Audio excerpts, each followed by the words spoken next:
வணக்கம். ஆருத்ரா கேஸில் பார்த்திங்கனாக்கா நம்ம ஒரு 1.5 வருஷமாகவே நடக்காதான்னு சொல்லிட்டு எதிர்பார்த்துட்டு இருந்த ஒரு விஷயம் இந்த மந்த் ஸ்டார்டிங்கில் நடந்துருந்துச்சு. அதை பற்றின வீடியோவை நான் ரொம்ப லேட்டாக தான் இங்கே ஷேர் பண்ணிகிட்ருக்கேன். இந்நேரம் ஆல்மோஸ்ட் எல்லாருக்குமே தெரிஞ்சிருக்கும். ஆருத்ரா கோல்ட் ட்ரேடிங் அதனோட எம்டி ராஜசேகர் அவங்கள துபாயில் அரெஸ்ட் பண்ணியிருக்காங்க. அதை பற்றின இன்ஃபர்மேஷனை நம்ம ஃபுல்லாக இந்த வீடியோவில் பார்க்கலாம்.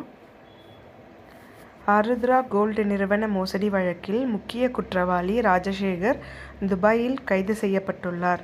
அவரை சென்னை கொண்டு வர பொருளாதார குற்றப்பிரிவு போலீசார் நடவடிக்கை எடுத்து வருகின்றனர். சென்னை உள்ளிட்ட பல்வேறு இடங்களில் செயல்பட்ட ஆருத்ரா கோல்டு நிறுவனத்தில் அதிக வட்டிக்கு ஆசைப்பட்டு 1,19,255 பேர் முதலீடு செய்தனர். அவர்களை ஏமாற்றி 2,438 கோடி வரை சுருட்டிவிட்டதாக புகார் எழுந்தது. பொருளாதார குற்றப்பிரிவு போலீசார் ஆருத்ரா கோல்டு நிறுவனம் மீது வழக்கு பதிவு செய்து விசாரணை நடத்தி வருகிறார்கள். இந்த வழக்கில் குற்றம் சுமத்தப்பட்ட பாஸ்கர், மோகன் பாபு, பேச்சு முத்துராஜ், ஐயப்பன், செந்தில்குமார், நடிகர் ரூசோ, ஹரிஷ், மாலதி, தீபக், கோவிந்தகுமார், ரூமேஷ் குமார், மைக்கேல் ராஜ் உள்ளிட்ட 22 பேர் ஏற்கனவே கைது செய்யப்பட்டுள்ளனர். துப்பு கொடுத்தால் சன்மானம். இந்த வழக்கில் முக்கிய குற்றவாளியாக கருதப்படும் சென்னை வில்லிவாக்கம் ராஜசேகர், அவரது மனைவி உஷா, சென்னை பூம்புகார் நகர் நாராயணி உள்ளிட்ட மேலும் 10 பேரை தேடப்படும் குற்றவாளிகளாக கோர்ட் மூலம் பொருளாதார குற்றப்பிரிவு போலீசார் அறிவிப்பு வெளியிட்டனர். இவர்கள் பற்றி தகவல் கொடுத்து அந்த தகவல் உறுதிப்படுத்தப்பட்டால் தக்க சன்மானம் வழங்கப்படும் என்றும் பொருளாதார குற்றப்பிரிவு போலீசார் தெரிவித்துள்ளனர். இந்நிலையில் ராஜசேகர் அவர்கள் துபாயில் போலீஸ் உதவியுடன் நேற்று கைது செய்யப்பட்டார்.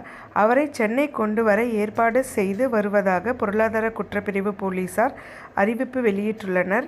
ஐஜி சத்யபிரியா மேற்பார்வையில் கூடுதல் சூப்பரண்ட் வேல்முருகன் இதற்கான ஏற்பாடுகளை செய்து வருகிறார். ராஜசேகரின் மனைவி உஷாவும் துபாயில்தான் பதுங்கி இருப்பதாக தெரிகிறது. அவரையும் கைது செய்ய ரகசிய நடவடிக்கையில் போலீசார் ஈடுபட்டுள்ளனர்.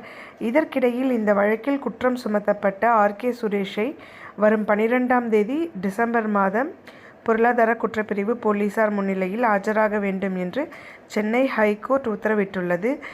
அதுவரை ஹைகோர்ட் அனுமதி இல்லாமல் அவரை கைது செய்யவும் தடை விதித்து ஹைகோர்ட் ஆணை பிறப்பித்துள்ளது குறிப்பிடத்தக்கது.